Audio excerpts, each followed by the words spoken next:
Welcome to Fit After 40, the Women's Fitness and Health Revolution podcast. Kinsey here, certified personal trainer and menopause coaching specialist. I've worked with hundreds of clients over the past 12 years and know firsthand how intimidating starting a fitness routine can be, especially in perimenopause. My goal is to teach women in midlife and beyond how to feel strong and confident in their bodies and to help them live the healthy life they deserve, free of pain, heart disease, dementia, frailty, you name it. In this show, you'll get action steps you can take today, backed by the most up-to-date research and thousands of hours of practical in-gym experience. The best time to get started may have been 20 years ago, but the second best time to get started is today. Hello, and welcome to the Fit After 40 Women's Fitness and Health Revolution podcast. Kinsey here, and as always, I am so delighted to be hanging out with all of you. Today's topic is a fun one because it's one that I have been thinking about doing a podcast on for a while.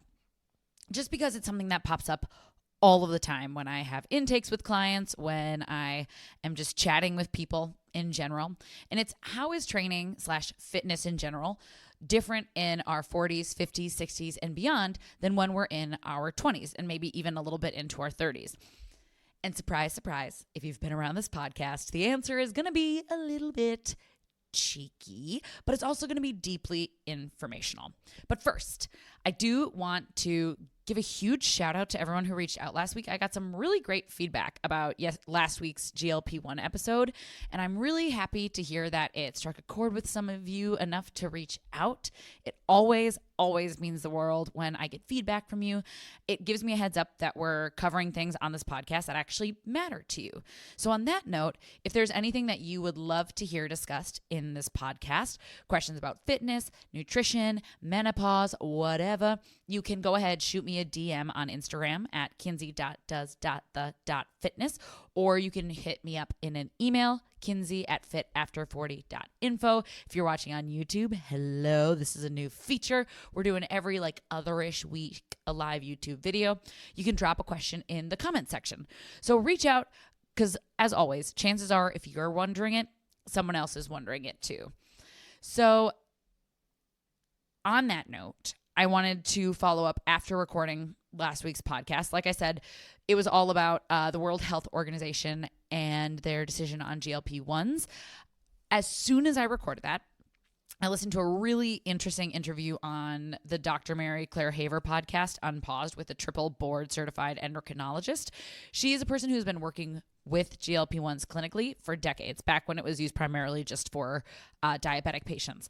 And I found their conversation, it's a 2-part episode, but the first part in particular really struck a chord with me based on everything that we talked about last week, which was really sort of asking the larger question of how did we get here with things like weight loss resistance.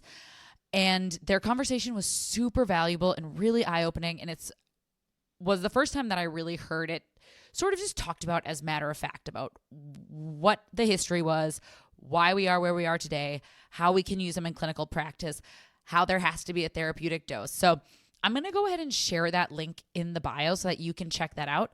Again, the goal here is just to become more well-informed, and it's a super informational, like I said, no BS take on GLP-1s.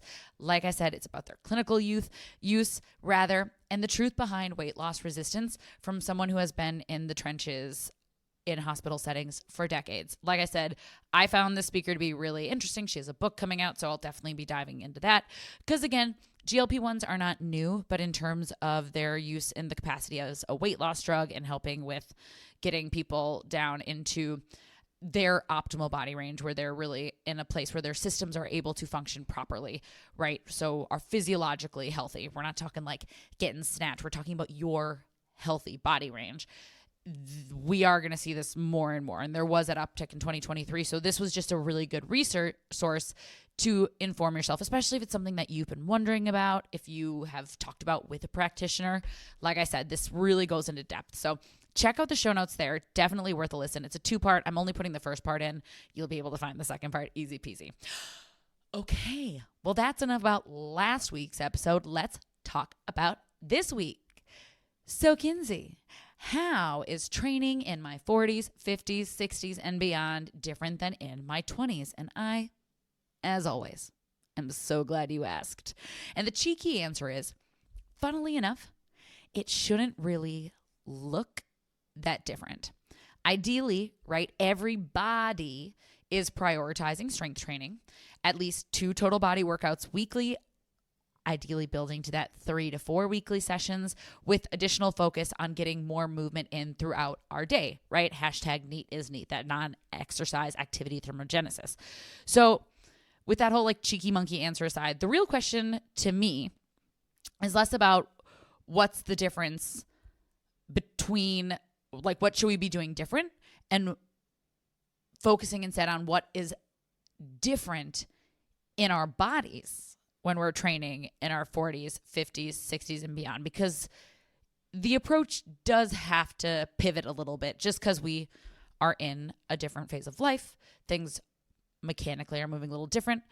Hormones are incredibly different, right? They're a big deal. They start to change. That's the whole thing we talk about with perimenopause, menopause, postmenopause, is that we're literally establishing a new hormonal profile than when we were in our premenstrual reproductive years. So this is one of the biggest reasons that I am now super passionate on the belief that every coach should be forced to take a course on menopause coaching, or even better, curriculums for personal training certifications would include menopause in their curriculum as a part of a larger whole. And then a person could take a menopause coaching certification as like a deep dive if they wanted. I was having a conversation with folks in a session this morning, and we were talking about how pelvic floor health isn't really even in a lot of the accredited programs. So like when I got certified in National Academy of Sports Medicine back in the day, they might have referenced it in the chapter on the core. I honestly can't remember, but it wasn't until I did my menopause coaching certification where they actually deep dove into the importance of pelvic floor health, especially as it pertains to a woman's life cycle. So shout out to Girls Gone Strong, because that was huge, and that's something that all of us deal with. So I would love to see a little reformation of education, but this is not because, for the record, that I think in any way women going through perimenopause transition are fragile or need to be coddled. Quite the opposite. Women have been braving hot flashes, mood swings, brain fog, insomnia, debilitating fatigue, aching joints and muscles, just to name a few, for as long as our lifespan has extended past 40 years of age, right? Oftentimes, these women find themselves suffering in silence, coming up against like a condescending pat on the head and a welcome to being a woman. So I'm not only passionate about working with women in menopause because they need help. I'm not passionate about helping them fix anything, right? Because they don't need to fix anything. Your body's doing exactly what it's supposed to be doing naturally. I'm passionate about helping them know what the H is going on in their bodies and letting them know and helping educate them that there are actions to support themselves through this tumultuous time. Because when we have more information and we have more resources available to us, should we choose to use them, it really frees up a lot of mental and even physical energy to get back to kicking booty in this amazing transition, right? So that's why we're doing this. Education so that we can make decisions for ourselves. And even more important to me is to get on the other side of this menopausal transition stronger and sharper than when we even started it. So to me, frailty is not an option, and avoiding it all starts with that education piece. So again, we are informed and ready to make those decisions for ourselves. So let's dive in. Differences between our 20s and our 40s, 50s, 60s, and beyond. So hormones, right? Just thinking about estrogen alone, just one little sex hormone. Think of all the things we've talked about on this podcast that estrogen helps and protects us with during our reproductive years, specifically estradiol, which is linked to that menstrual cycle. It helps us with bone density, muscle strength and power, mobility, lubrication of joints, brain health, heart protection. These are just a few, and they're pretty major factors in our health overall, but especially when it comes to training. So when we head into our training in our 40s, 50s, and 60s, one other thing we need to do is really reassess our priorities, reassess our goals, what's driving us to take time out of our busy lives to show up in the studio or show up in our home gym and work out. With women losing 8 to 15% of their muscle mass in perimenopause transition alone, and then 1 to 2% of their muscle mass every year after that until forever, and then like even a sharper decline once we hit 70, we gotta focus on that building and maintaining muscle. And that's nothing new here. That's the whole point of this podcast, right? But we need to really dial in our training to make sure that we are especially prioritizing muscle gain, muscle build in this critical time, because that is going to be the thing that makes or breaks a lot of our health, our vitality, our independence going forward. The more muscle we have on our frame, the better set we are, the more bulletproof our bodies and brains are for healthy, vital aging. And that's something that we can do at any age, right? So we'll talk about this in a second. It's not as easy in your 60s to build muscle as it is in your 20s, but it's possible to. And it's important that we are really making sure that we are prioritizing that muscle build first and foremost. Also, with falls happening to 1 in 4 adults over the age of 65 every year, with a 20 to 30% chance of hip fractures resulting in death within the year, stabilization is another non-negotiable focus when it comes to training post-40s. Again, we're going to talk about this a lot. Some of the shifts that happen when we're in this timeline are hormonal related, and then other things are just age related. Aging is inevitable, right? Erin Holt, my girl, she calls aging a privilege, and it is. One of the things mechanically that shifts is that balance. Proprioception becomes harder as we age. That's just a natural mechanism that starts to slow down and get a little discombobulated. So we need to actively train it, use it or lose it, right? We also want to make sure that we're prioritizing mobility. According to the Mobility, Bone, and Joint Institute, estrogen helps maintain joint health by reducing inflammation and keeping cartilage strong and flexible. So when estrogen levels drop in this menopausal transition, joints become more prone to inflammation, leading to stiffness, discomfort, and conditions such as osteoarthritis. This hormonal shift can also affect the production of synovial fluid. That's the fluid that acts as a lubricant for our joints, making movement feel more difficult and less smooth. Increasing synovial joint for lubrication, strengthening supporting muscles for better joint stability, reducing stiffness through stretching, and improving range of motion, counteracting inflammation. These are all benefits of mobility practice. So this is another, yet again, move it or lose it situation. Actually, as a perk this month for my Fit After 40 small group personal training members, we're going to start doing Mobility Sundays. Because it's cold outside, and I don't know about you, but when the weather gets cold, my body suddenly feels like it's made out of metal, and I'm just like the creakiest human, even when I'm mobilizing. But B, I was reminded after I had one session last month where I finished with a yoga finisher, and I was reminded after doing that about how hard it is to self-motivate mobility on our own. I ran them through just like a 15-minute flow that prioritized a little hip opening. We got into the hip flexor. We got into the hamstring. We did some hip circles. And there were all these groans coming out during the hip openers. And it was a lot of like, I need to do more of this. And I can't touch my toes. And all these things where like the amount of times that I've heard in sessions, like I really should do more flexibility. And then I'll check in the following week and be like, hey, did you incorporate a flexibility practice? Generally, the answer is no, not yet. It's hard to build lots of different lifestyle pieces all at once, right? That's why we always talk about choosing one lever. So for everyone in this cohort, their lever they're pulling right now is focusing on 2 to 3 strength training sessions a week. So I'm not really expecting them to make more mental space for stretching. So to help out, I'm going to add in that free class for them where we're going to mobilize for about 20 to 30 minutes.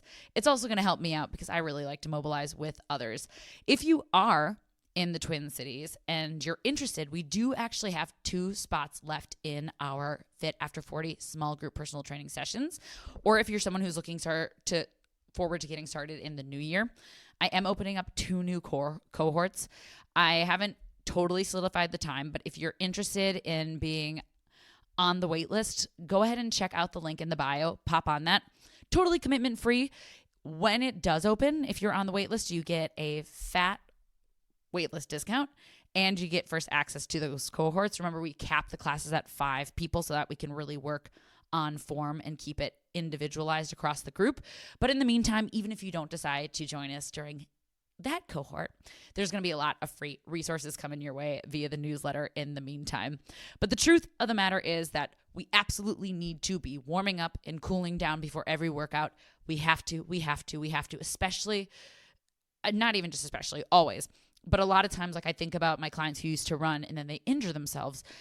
When you think about what they're doing during the day before their run, they're either getting up out of a desk where they've been seated and their hip flexors have been in a tightened situation and then just going right on their run, or they've been in bed and their muscles have been sleeping, right? Same with strength training. We need to warm up, lubricate those joints. Again, estrogen when we were in our 20s and early 30s was a huge protector of joint mobility and lubrication. As we get older, one of the things we have to do is extra warm up because we have to work a little bit longer to bring those muscles, joints, or ligaments, tendons online before we go into heavier lifting.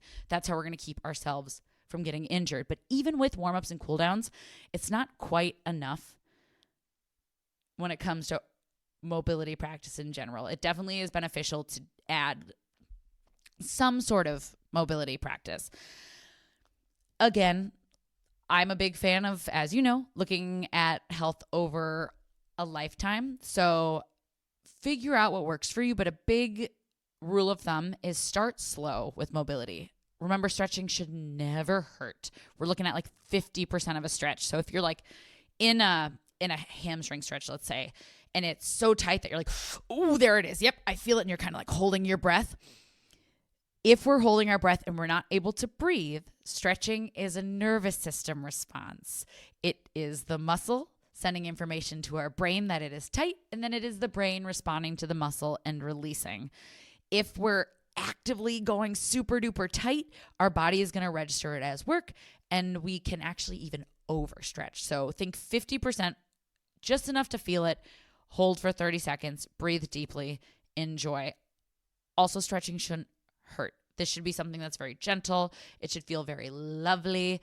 Almost like a flushing and a rinsing of the muscles. So start gentle, enjoy yourself, shouldn't hurt, be able to breathe nice and easy. And I'm not talking about like 20 to 60 minutes a day. If you have the time, that's amazing. I love that for you. But honestly, for me, I think I've talked about it before.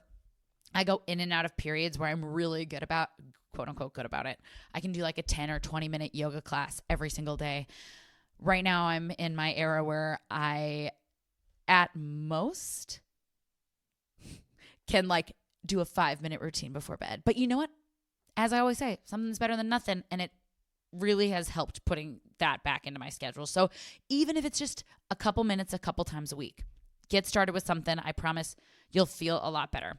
Gentle mobility, a little at a time, will go a long way. Would it be wonderful to start focusing on all of these priorities ASAP in our 20s?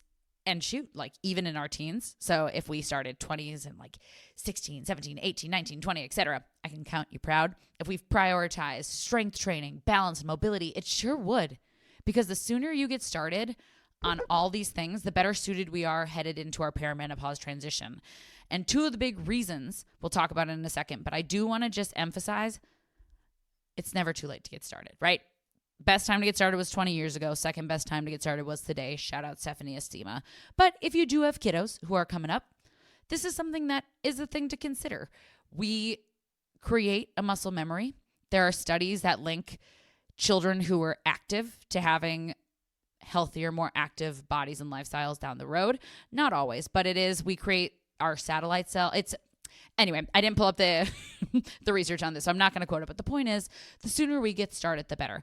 A, because we're actually changing physiologically, and B, we're creating healthy habits, which is also why, if we do have little ones, thinking about how to approach healthy things in a healthy, manageable, realistic way.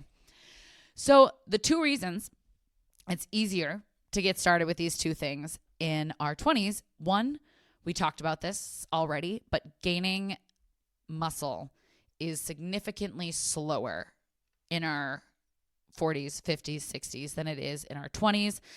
And it is less forgiving. Our bodies are quote unquote less forgiving when we lean into the more unhealthy habits. So like some of us in our 20s maybe ate McDonald's for every single meal and or 7-Eleven snacks. Who, me? Yes, I did. And after I stopped, man, it was amazing how much better I felt just eating real food.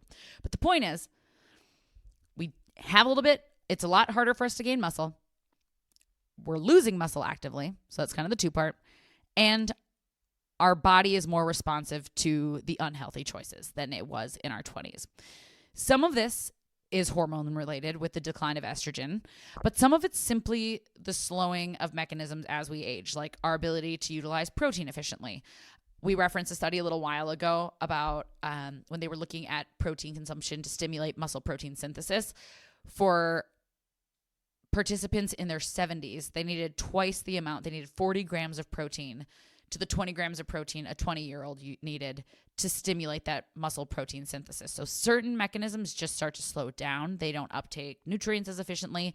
Some of it is the accumulation of inflammation over a lifetime. Think like lifetime of work and family stress, maybe McDonald's for every meal in your 20s and 30s, not to mention decades of environmental toxins.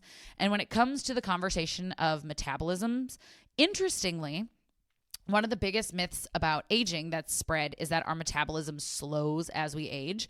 And the truth is that at least until like our 60s and 70s, our metabolism itself doesn't just start to like inherently slow down. It's a combination of lifestyle related things.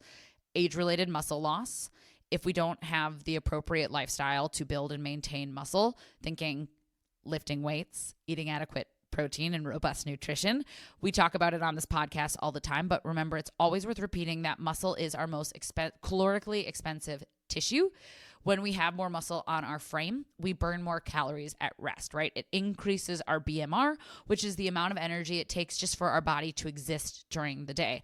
So as we lose muscle, we burn less and less calories at rest. So that BMR just naturally starts to decline. Another major thing that happens as we get older is that the majority of us just start to move less and less. We get sedentary jobs. We stop playing. We feel too tired to go on walks. And slowly but surely, right, we just start to slow down and move less and less and less. Think about how much movement we got when we used to play as a kid, or even just like as a kid, right? We just messed around all the time. We were constantly on the go. If you have a kid, just watch them. They're just ripping across the room all day long. Even just on that day-to-day level of movement, we're getting so much less movement, right? The average American is getting that 3,500 steps a day. And this is another thing we talk about all the time, but NEAT, that non-exercise activity thermogenesis, aka everything we do during the day that isn't exercise, doing the dishes, walking the dog, feeding our dog, cleaning our dog, doing whatever our dog wants, whatever, anything. Maybe you don't have a dog, and then it's anything else, right? Fidgeting, walking to the grocery store, all these things. These account for up to 30% of our caloric expenditure. Again, this is not all about calorie counting, but the point is it adds up. So if we're moving less, we're using way less energy, because that's what calories are, right? At the end of the day, calories are just energy for our body. So those two things alone, continually less and less muscle, because remember, we lose muscle every year, in combination with less and less daily movement, less and less daily NEAT, plus all the other things that we mentioned. Especially, I want to lean into that accumulation of inflammation when it comes to like stress and environmental factors. That is a big piece. I referenced that GLP-1 conversation on the Unpaused workshop that I'm putting a link to. They talk a lot about environmental toxins and weight loss resistance. It's very fascinating. But those combinations, we have a lot less wiggle room when it comes to more consistent unhealthy choices in our 40s, 50s, and 60s. Our body doesn't bounce back the way it did when we were kiddos. Another reason that we need to prioritize planning our workouts and effectively planning our recovery that includes both rest days and nutrition, is because as we get older, we need more recovery, right? Especially when we're starting out with a fitness program. And that's talking about recovery time between your workouts. It's also talking about recovery time getting into the studio post injury. So part of the success in midlife and beyond training is really, like I said, having a program that's built in a way that both prioritizes and utilizes active recovery, as well as creates workouts that manage to target and systematically progress the major movement patterns. So thinking squat, hinge, lunge, horizontal press, vertical press, pull, those oldies but goodies, while also finding the balance of adequate rest and appropriate amount of weekly sets. So that's how many times that you're actively working a certain muscle group, which again is why I always say it really is beneficial to at least work with a personal trainer for a little while, because there's a lot going on. And when you're first getting started, it can really help to have an expert help you sort of get a bird's eye view of here's where I want to go. What's a good way to get started? Bonus, help me with my form so I know I'm moving safely. Also, if you are coming in to fitness off of an injury, please, please, please, always, always, always get clearance from a doctor. Personal trainers are not physical therapists. We have very different educational backgrounds. We can help to maintain feedback from your physical therapist. So a lot of times I will have clients who come in post-injury or with an injury, and they'll show me the exercises their physical therapist has given them. They'll give me information about the muscle or joint that they're working on. That way we can incorporate it into their workout. I know a list of contraindications, and I know how to really help us focus on targeting the underactive muscles so that we can start to build strength in the areas that were a little bit weaker and that led to the injury in the first place.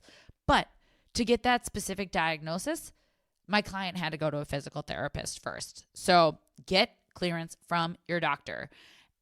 And this is where taking into consideration who you're hiring can play a really big role. Consider working with a personal trainer who has experience working with people, especially midlife people, coming off of the same or a similar injury. Because another big thing we've talked about here, I did a whole episode on how to find the right personal trainer for you, complete with questions to ask during your initial intake, is that there are a lot of really amazing, well-intentioned trainers out there, but not a lot of them have experience with more mature bodies that have lived a full life and have the aches, pains, scars, and limited mobility to prove it, right? And especially as we get older, that matters a lot more. We already talked about how estrogen is really supportive when it comes to lubrication and mobility in the joints. We also have to consider the fact that we lose bone mass as quickly as we do muscle mass. We want to make darn tootin' sure that we have a trainer who generally knows the phase our body is in and is giving us foundational training we need to build up that bone and muscle without putting us in injury's way, right? So this is spoken as someone who was a baby trainer at one point and made the mistake early on of training all of my clients the same way, because at that time I was like, in order to get a good workout, we have to feel dead. So everyone's going to feel dead. And I trained my 40, 50-year-old clients the way that I trained my 20-year-old clients. And then I learned that everybody's body is different. And that was a huge part of my education. And I shout out a sorry to those who I worked with early on. But the point is that I didn't have the experience to know, especially as someone in a 20-year-old body, like even when I turned 35, I remember that was when I started just like waking up with like, oh, great, I hurt my shoulder from sleeping, right? I just had no idea how different the body could feel.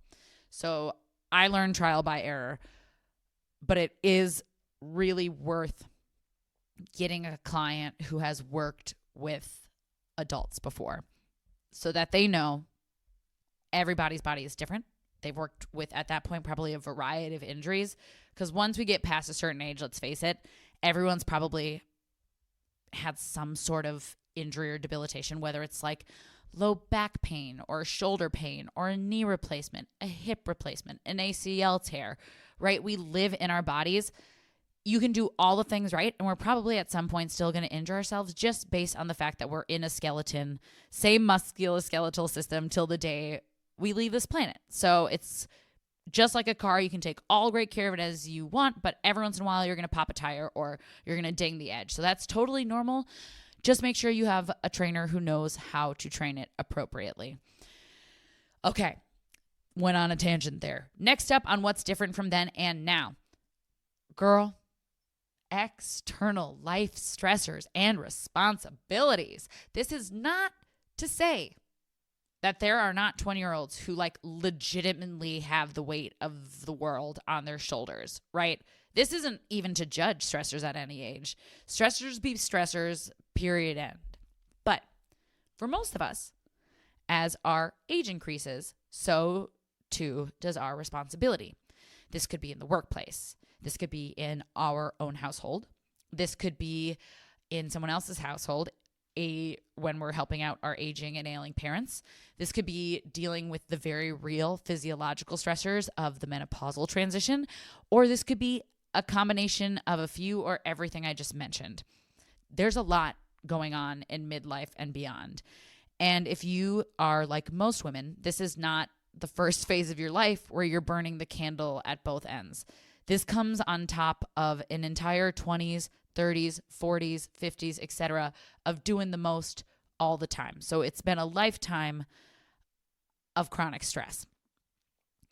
So we need to take into consideration that that is going to come into play in our workouts. And this can show up in a few different ways, right? We've talked about the hierarchy of health on this podcast before. One thing that we see in midlife a lot is insomnia or lack of quality sleep. Like maybe we sleep 8 hours, but we're up a lot during the night, or we don't really hit REM sleep, and we wake up incredibly fatigued. Take your sleep into consideration before your workout. If a client comes to me and they say, hey, I slept 4 hours, I feel like trash, we're not going to fry their nervous system and throw them under a barbell, right? We might do lighter load lifting, or if this is like a run of insomnia, maybe we do a little bit of mobility and we call it a day. Be willing to be flexible with yourself because we have a lot going on. Stressors in general create systemic inflammation that can show up chronic fatigue, that can show up as HPA axis fatigue, also known as adrenal fatigue, that can show up as mineral deficiencies, that can show up as aches and pains in our joints, that can show up in tension, literally getting carried in different parts of our bodies. A lot of us carry tension in our shoulders, in our hips. And like I said too, all the things we've talked about, with that in mind, recovery is harder. We have less lubrication in our joints. It all kind of comes into play here when we're dealing with the stressors of life. So we just have to give ourselves a little grace. This is a really good phase of life, especially when we're in the menopausal transition, to say that some days showing up is good enough, right? Getting a workout in is good enough. Maybe it's not the best workout I've ever done. Maybe I didn't PR. Maybe I even kind of felt junky the whole time, but at least I did it and I listened to my body, right? So we need to take our feelings into more consideration than we're maybe used to. And this isn't to say that like you can't work out, right? It's just being mindful of where you're at and treating your body with care. There's always ways to work around how you're feeling. You can still get stronger even when we're going through some of the more intense menopausal symptoms. And again, that's why the hierarchy of health to me is really important. To me, sleep is the most important thing. So getting that in check. And if you need to pull back on your workouts for right now, like I always say, a little goes a long way. We really kind of have to be more flexible in this phase of life. Okay, the last little bit we're going to say is that remember, we've talked about bone health, we've talked about muscle health, all these things that start to just decline naturally with age and get an even like steeper decline when we talk about loss of estrogen. We also lose power. So when we're considering cardio, especially my generation right now that I'm training, starting with like me, my generation was really like cardio bunny, right? We've heard that phrase over and over again where it was hop on the treadmill, hop on the elliptical and go, go, go, go, go. See how many calories you can burn.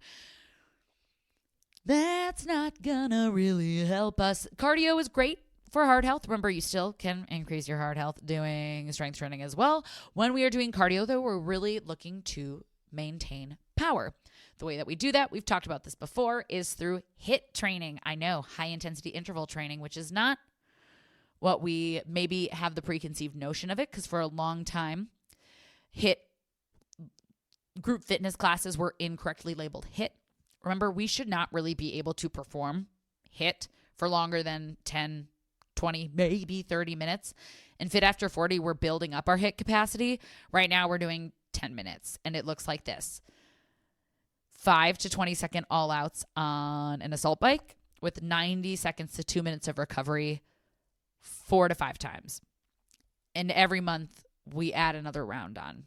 You want just completely all out energy where you're doing something safe that you can take right to the edge. You're stimulating all the way up through that top fast twitch muscle. And then you give yourself enough recovery that you're completely recovered before you go again, because you want to be able to hit max capacity every time. That is what HIIT training is. There's a lot of conversations about zone 2. Dr. Stacey Sims will tell you that's not as important for women. If you like to run, keep doing it. Do it safely, please. Just don't do it at the expense of your strength training. Otherwise, if you don't like to run, great news, you don't have to. In fact, I would argue that you shouldn't really get started. I like to do HIIT training on assault bikes, on stationary bikes. If you know how to row, it can be really fun on rowers. So those are just elliptical machines, some things that are slightly safer and have your form more locked in. All right, team. So those are just some of the ways that training is, like I said, training in our 50s, 60s, 70s, beyond, in theory, should look similar to our 20s and 30s, because ideally we're prioritizing strength training and balance and mobility. However, today we talked about all the ways that the body is different in these decades than it is in our reproductive years, with the decline of estrogen, with the shifting of our hormonal profiles, but also just with the natural slowing of mechanisms that happen as we age. This isn't wrong. This isn't bad. We're not failing at anything. This is just a natural transition. So we just want to take these things into consideration, right? We want to work on our priorities. We want to make sure that we're giving ourselves adequate rest and we're giving ourselves adequate nutrition, because again, things like protein utilization gets harder or less efficient as we age. And that we're just being more mindful about our life as a total picture, that we're not being really hard on ourselves if we show up to our workout feeling like trash and only feel sort of okay. But if we pull out the lens, we realize we've been running our kids around to hockey practice, to soccer practice. We've been having to lead meetings for the full week. We've been at work until 10 p.m., right? We have all these life stressors that are going on outside. Of course we feel like garbage. We're waking up with hot flashes. Really allow yourself to zoom out and see workouts not as your sole purpose in life right now, but as a piece of your puzzle. We are working out not to fix anything. We are working out just as a tiny piece of our overall health puzzle to help bulletproof our body and brain over a lifetime. And the great news is you can do that in as little as 2 to 3 hours a week, prioritizing strength training, trying to aim for one HIIT session at least to start. And like I said, really getting more of that NEAT, that non-exercise activity in during your day. And we've done a whole podcast on how to do that. So without further ado, thank you so much for taking time to listen to this podcast. As always, if you have your own questions, definitely reach out to me. I would love to cover them on the podcast. If you enjoyed this podcast, please leave it a 5-star review and maybe even take time to write about it. We just got a new one and it's always my favorite. It means the world that you took the time. And in the meantime, we will be back next week with another delightful topic. Thank you so much for taking the time to listen. Take care of those beautiful brains and bodies. You are so stinking worth it. Aroo.